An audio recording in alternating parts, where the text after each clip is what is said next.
น้องคิดว่าแม่นดนตรีประเภทใดและขับลำที่เป็นเอกลักษณ์ของลุงพะบางแม่นแนวใด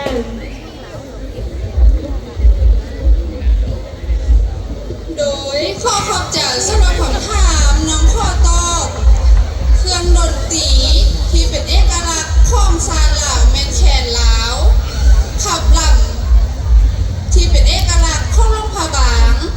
แมนขับถุงอ่านหนังสือขับสลามสามเศร้าขับนาสะดุ้งและขับดอกดินข้อขอบใจ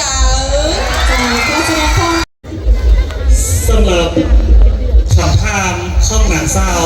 ไม่เล็กสาวฟังคำถามดีๆจะอ่านเป็นส้นครั้ง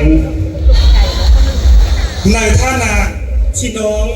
เป็นหนึ่งในหนังสังขารน้องจะปฏิบัติตัวแนวได้ให้เป็นแบบอย่างแก่สาวหนุ่มวัยหนุ่มหญิงหนุ่มในทั่วสังคมอีกครั้งหนึ่งในฐานะที่น้องเป็นหนึ่งในคณะหนังสังขารน้องจะปฏิบัติตัวแนวใดให้เป็นแบบอย่างแก่สาวหนุ่มวัยหนุ่มหญิงหนุ่มในทั่วสังคมเสริมตอบข้อขอบใจสำหรับคำถามในท่านาทีน้องเป็นหนึ่งในหนังสังขารน้องจะปฏิบัติตัวให้เหมาะสมกับตำแหน่งที่น้องได้รับน้องจะเป็นแบบอย่างที่ดีให้แก่สาวหนุ่มวัยหนุ่มแม่หญิงโดยการเป็นคนดีปฏิบัติตามกฎบ้านกฎเมืองและประกอบส่วนเข้าเวียงงานโครงการที่เกิดผลดีแก่สังคมข้อขอบใจเพื่อนสร้างน้ำสีที่ติดผ่านกับแม่หญิงลาวที่บรรพบุรุษได้ซ่อนไว้อีกครั้งหนึ่งน้องมีความเข้าใจแนวได้กับคำว่าเพื่อนสร้างน้ำสีที่ติดผ่านกับแม่หญิงลาวที่บรรพบุรุษได้ซ่อนไว้เข้าเส้นต่อ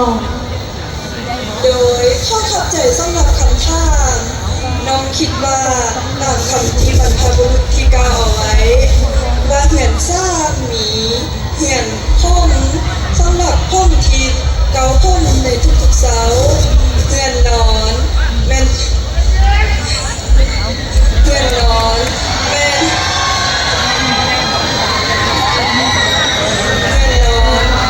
ทุกๆเสาที่เขาต้องหักเมียให้เป็นระเบียบเรียบร้อย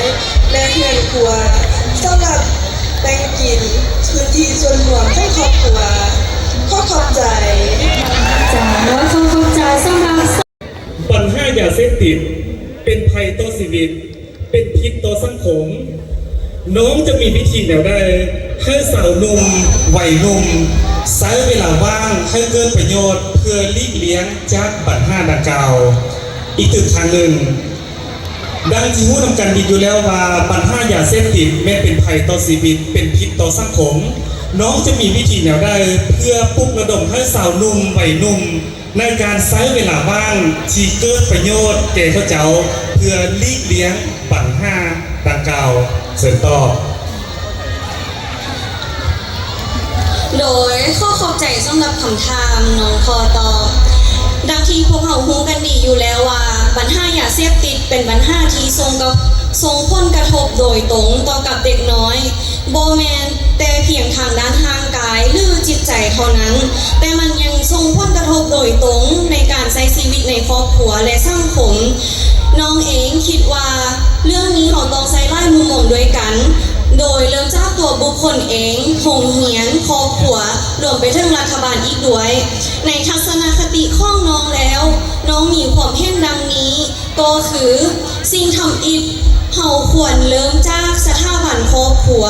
โดยการปลุกระดมและปลุกจิตสำนึกลูกหลานของพวกทานให้หูเทิงพ้นหายของยาเสพติดและการป้องกันที่ดีที่สุดขวดบอกให้กระเจ้าหูก็คือการโบหลองและนอกจากนี้เราควรเสริมสร้างพื้นที่ที่ปลอดภัยก็คือการใช้เวลาว่างให้เป็นประโยชน์บ่ว่าจะเป็นการเล่นกีฬาศิลปะหรืออาสาสมัครต่างเ